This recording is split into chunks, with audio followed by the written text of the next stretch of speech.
Olá amigos, a gama de motores oferecidos é muito escassa. O turbo diesel de 2,7 litros foi desenvolvido pela Ford em conjunto com a PSA e foi usado no Jaguar S-Type e no Peugeot 607. No entanto, lá ele era biturbo alimentado e desenvolvia 220 cavalos-vapor. No Land Rover, sua potência é de apenas 190 cavalos, o que é pouco para um SUV grande. O consumo médio de combustível de 9 a 12 100 km é um resultado muito bom para o seu tamanho e peso. No entanto, o motor pode ser muito caprichoso. Uma característica do diesel V6 é um acionamento de distribuição do tipo combinado, correias e correntes conectando as árvores de cames. Uma correia dentada está localizada na frente do motor e a outra, para a bomba injetora de combustível, na parte traseira, no lado da caixa de câmbio.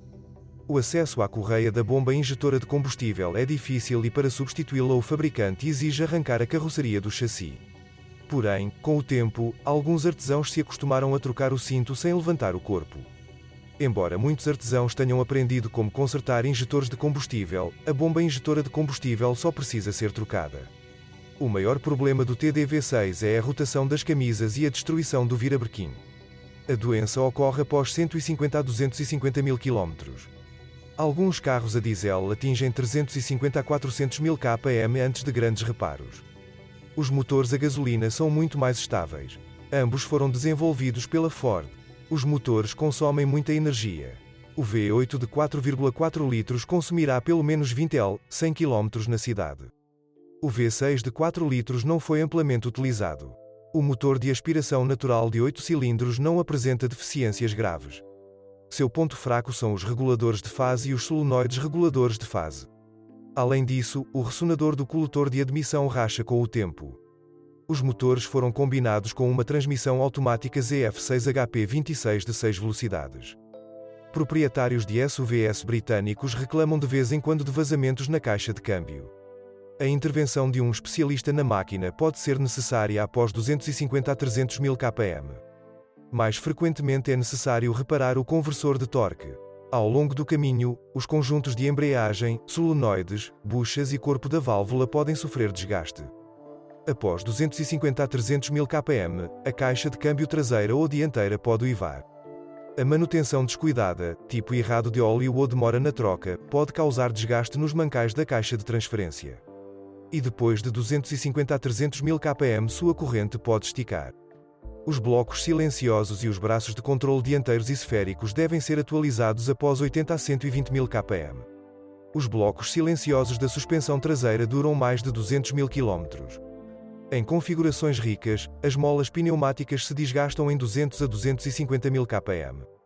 O compressor de ar pode falhar em breve. Também surgem problemas com a fiação do sistema pneumático, uma cascata de erros aparece no display. O receptor pode apodrecer em 12 a 15 anos. Os blocos de válvulas da suspensão pneumática dianteira e traseira podem exigir atenção. Normalmente basta separá-los e limpá-los. Antes de comprar um Land Rover Discovery 3, você deve verificar a cremalheira da direção. Após 250 mil km, está sujeito a vazamentos e folgas. O efeito de morder o volante pode ocorrer devido ao desgaste das travessas do eixo de direção. Os rolamentos das rodas dianteiras de fábrica duram de 150 a 200 mil km, e os traseiros duram mais de 250,00 km. Os dianteiros são substituídos junto com o cubo e os traseiros, separadamente. Com o tempo, o ativador do freio pode grunhar alto. E depois de 12 a 15 anos, os tubos do freio traseiro ficam inutilizáveis. Anteriormente, eles eram substituídos por arrancamento do corpo, mas depois os artesãos se adaptaram para prescindir da cara, separação.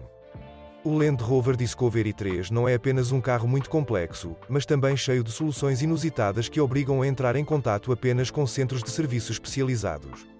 Um exemplo simples. Nas versões com suspensão a ar, após a substituição das hastes de direção, é impossível ajustar os ângulos de alinhamento das rodas sem um computador especializado.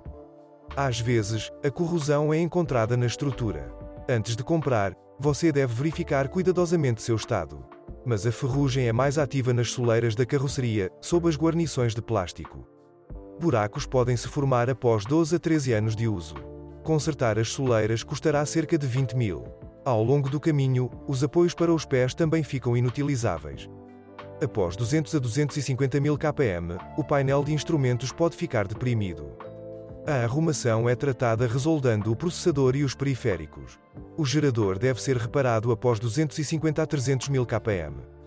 De vez em quando é necessário trocar os sensores de estacionamento dianteiros ou traseiros.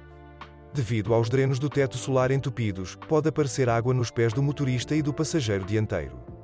Ali também são colocados chicotes elétricos, que se deterioram com o tempo e aparecem mau funcionamento dos equipamentos elétricos. Em amostras mais antigas, os tubos traseiros do circuito do ar-condicionado apodrecem. Se você souber de outros problemas de funcionamento do modelo, não deixe de escrever sobre isso.